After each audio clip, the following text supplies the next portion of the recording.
Hello, knowledge seekers. In this episode of 20-Minute Books, we're delving into The Book of Five Rings by Miyamoto Musashi. Written in 1643, this text is a profound exploration of conflict and strategy through the eyes of one of Japan's greatest samurai.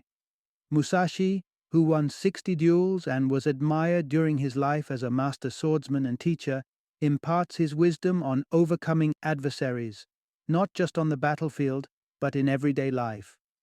The Book of Five Rings offers timeless insights into the mindset of a warrior, both literal and metaphorical, making it an essential read for martial artists, strategists, and leaders. Each section of the book focuses on different aspects of battle strategy and wisdom, rendering it not only a historical piece, but also a practical guide in various fields requiring discipline and foresight. Join us as we explore how Musashi's reflections can be applied to contemporary challenges and what it means to engage in conflict with skill, strategy, and honor.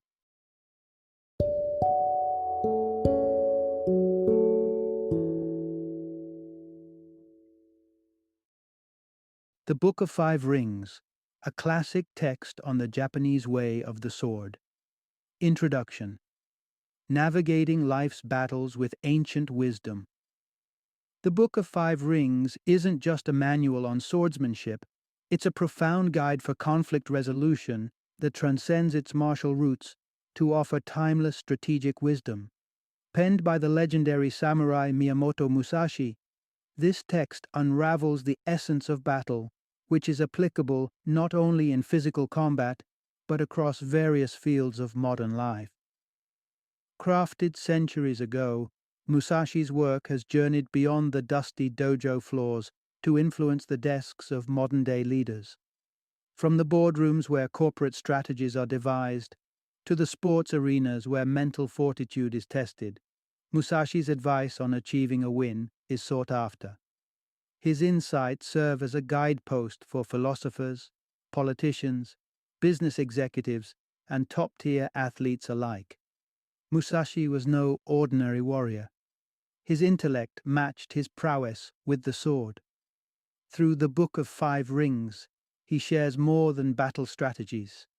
He provides a lens to view our challenges and equips us with the mental armor to tackle various forms of conflict. Whether one is navigating a business deal, a political campaign, or a personal challenge, Musashi's reflections on victory and strategy can light the path to overcoming obstacles with grace and prowess. Part 1. Mastering the Art of Essentialism Through the Eyes of a Samurai. In the quiet hours past midnight on October 10, 1643, the legendary samurai Miyamoto Musashi started penning down the 5 scrolls that would cement his legacy far beyond the shores of Japan. At the twilight of his life, now weakened and introspective at the age of 60, Musashi retreated from the clamor of the castle town to a secluded mountainside cave. Here, amidst the autumnal hues of red and yellow, he spent his final years in meditation, channeling his lifelong learnings into what would become an indelible manuscript on conflict and strategy. Yet, to truly grasp the insights of Musashi, we need to traverse back to the era that shaped him. Musashi was born into the samurai class during a tumultuous period in Japan's history. Originating as servants to Japan's aristocracy, samurai evolved into a formidable military class by the 12th century, with real power residing not with the ceremonial emperor, but with the military dictators or shoguns emerging from their ranks. The early 17th century saw the rise of the most dominant of these shoguns, Tokugawa Ieyasu, who in 1603 established a centralized state with Edo, modern-day Tokyo, as its capital. Ieyasu's era was marked by significant disarmament of potential rivals, pushing the samurai toward new vocations or into the uncertain life of ronin. Masterless warriors adhering to ancient codes while navigating a peacetime society. Miyamoto Musashi, born in 1584, epitomized this ronin spirit. Choosing the path of a wandering swordsman over domestic life, Musashi devoted himself to perfecting his craft, free from familial or societal entanglements. Stories from his disciples paint a picture of a man who embraced asceticism, eschewing even basic grooming as a defensive strategy to never be caught off guard. Known for his indomitable spirit in duels, Musashi's undefeated record in over 60 duels from adolescence to his 30s speaks volumes about his mastery of the sword. Yet, it wasn't sheer physical prowess but his profound ability to distill every situation to its essentials that defined his technique. This philosophy of focusing solely on the essential, while disregarding the superfluous, forms the core of his seminal work, The Book of Five Rings. Through this philosophical lens, Musashi not only unraveled the intricacies of combat but also offered a way to navigate any life challenge with strategic foresight and uncluttered focus. His final years in that sacred cave were not just an end, but a culmination of a life's philosophy dedicated to understanding the essence of conflict and mastering the art of focus. Part 2. Unveiling the true essence of a warrior's path. In the complex tapestry of samurai culture, various schools of swordsmanship wove their distinct narratives, each claiming an enlightened lineage, some purportedly guided by gods, others by demons. Legends of secret techniques and mystical stances prevailed, their truths often tested in the fierce crucible of duels. This rich competitive backdrop defined the era, embedding deeply into the samurai's worldview that their highest purpose was to serve and ultimately die honorably for their clan and lord. This ingrained notion upheld dying in battle as the ultimate expression of a warrior's identity. However, Miyamoto Musashi challenged this traditional perspective with a revolutionary clarity. He saw such beliefs as a mystification that clouded the warrior's true role. To Musashi, the reality was stark. Death is inevitable, non-discriminatory, and could embrace anyone, warrior or otherwise, with equal finality. If death was a common denominator, what then distinguished the warrior? His conclusions pointed towards pragmatism. The essence of a warrior was not to die honorably, but to strive for victory. Musashi argued that true warriors triumph over their adversaries. That is why they are armed and maintained. The aim was clear: to win battles, not to embrace an ornamental demise. He criticized the contemporary swordsmanship schools for straying towards theatricality and aesthetics, losing sight of the sword's real purpose, victory. These schools, according to Musashi, indulged in elaborate forms that merely prepared students to die beautifully rather than effectively conquer in battle. For Musashi, every vocation had its unique way. Just as a doctor's calling was to heal and a carpenter's was to build, a warrior's way was to surpass others, to always seek excellence through victory. This philosophy of striving towards winning in every aspect of life was central to Musashi's teachings. He cautioned against the allure of superficial skills that lacked practical utility and underscored the value of straightforward effectiveness over ornate but futile gestures. Musashi's critique revitalized the warrior's purpose, not a ceremonial sacrifice, but a relentless pursuit of achievement and excellence. It was this ethos of practical victory over ceremonial honor that he sought to instill in his students, urging them to embody the true spirit of a warrior, not just on the battlefield, but in every endeavor. Part 3. Embrace the fluidity of water to master victory. In the pantheon of elements that form the universe in Japanese Buddhist ideology, water stands out for its unparalleled adaptability and formlessness. It's a humble yet powerful force that molds itself to any container, assumes any shape, from a puddle to an ocean, and retains its essence regardless of form. Water is quintessentially adaptable, reflecting a state of constant responsiveness without attachment to form. Drawing from this profound metaphor, Miyamoto Musashi crafted a pivotal lesson for warriors. To triumph, one must embody the fluid nature of water. Musashi vehemently opposed rigid, ostentatious techniques prevalent in many schools of swordsmanship, because they hindered a swordsman's ability to react to the unfolding dynamics of combat. Such predefined maneuvers could dazzle onlookers, but often proved fatal in the unpredictable arena of battle, where adaptability reigned supreme.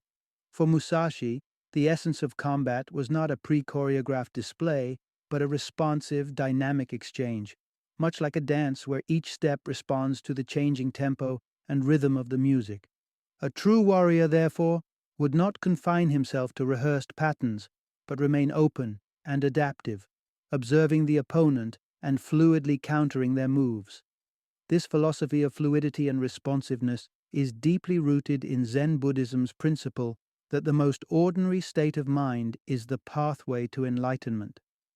Zen Buddhism teaches that extraordinary mental states are artificial constructs that do not hold under the duress of real-world challenges, such as the chaos of a battlefield. Musashi emphasized that warriors, much like seasoned soldiers, default to what they've drilled repeatedly when under stress. Hence, the key to mastery in swordsmanship and in life is to practice the essential techniques until they become as natural and reflexive as breathing. By cultivating this everyday mind, where responses are not forced but arise naturally from a place of deep practice and understanding, a warrior can achieve a state of presence where the mind is fully attuned to the moment and the body flows in harmony with it. Musashi's teachings encourage warriors to train relentlessly, transforming practice skills into instinctive actions. This seamless integration of mind and movement enables the warrior to navigate the complexities of combat and life with the effortless grace and potent adaptability of water. Part 4. Mastering the Psychological Chess of Combat. A duel is far more than a mere clash of swords. It is a deep psychological game, a battle of wits, where the mind's resilience can determine the victor before the first blow is struck. This concept was central to Miyamoto Musashi's teachings, emphasized through his own experiences in battle, where mental strategy often outweighed physical prowess. One of Musashi's most illustrative duels took place in 1612 against Sasaki Kojiro, a formidable opponent renowned for his mastery of a notably long sword. Despite acknowledging Sasaki's technical skills, Musashi perceived underlying vulnerabilities ripe for exploitation. The duel was set for an early morning on April 13th on a small island near Kokura. While Sasaki and his followers arrived punctually, clad in traditional heavy attire, Musashi intentionally delayed. He chose to sleep in, arriving late and disheveled, his weapon of choice, a roughly hewn oar transformed into an elongated wooden bokken, which starkly contrasted Sasaki's refined blade. Sasaki, already agitated by the heat and Musashi's tardiness, was further provoked when Musashi nonchalantly disembarked. The sight of the makeshift wooden sword, longer than Sasaki's cherished blade, was a clear psychological maneuver. Musashi's calculated tardiness and disrespect, embodied by the unconventional weapon, was designed to unbalance Sasaki mentally. Indeed, Sasaki's frustration peaked when he impetuously threw his sword's scabbard into the sea, an act Musashi immediately seized upon, declaring that a man who discards his scabbard plans not to survive. The duel was brief. Sasaki, clouded by rage and unsettled by Musashi's tactics, was quickly bested by the very weapon he scorned. Musashi's strategic foresight, utilizing psychological elements to unsettle Sasaki, was a clear demonstration of his belief that battles are often won in the mind. In his Fire Scroll, Musashi delves deeper into the psychological dimensions of conflict, articulating how emotions, symbolized by the element of fire, can disrupt a warrior's composure. He identifies fear, overconfidence, and the unexpected as catalysts of mental turmoil, which, if adeptly leveraged by an opponent, can decisively tilt the scale in their favor. Musashi teaches that understanding these triggers can allow a warrior to strategize effectively, turning psychological insights into a weapon as potent as any sword. Through deliberate psychological warfare, Musashi argues, a warrior can unnerve and overpower an opponent before the physical battle has even commenced. His duel with Sasaki serves as a timeless lesson in the art of psychological manipulation, illustrating that the true battleground often lies within the minds of the combatants, where victories are silently forged and lost.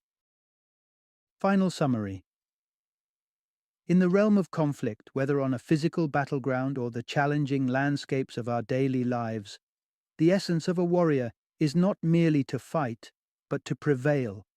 The true hallmark of a warrior is an unyielding drive to excel in every arena they enter. This pursuit of excellence hinges significantly on mindset, a powerful blend of psychological insight and adaptive strategy. Understanding the psyche of one's opponent and cultivating an ability to remain fluid and responsive in the face of adversity are crucial. By adopting a mindset that allows for rapid adaptation and thoughtful response, one can navigate and triumph over any challenges that arise. Miyamoto Musashi's teachings transcend the confines of martial prowess, offering valuable strategies for anyone aiming to master their own conflicts and emerge victorious. Embracing these principles can lead not only to success in battle, but to a fulfilled and strategic approach to the complexities of life.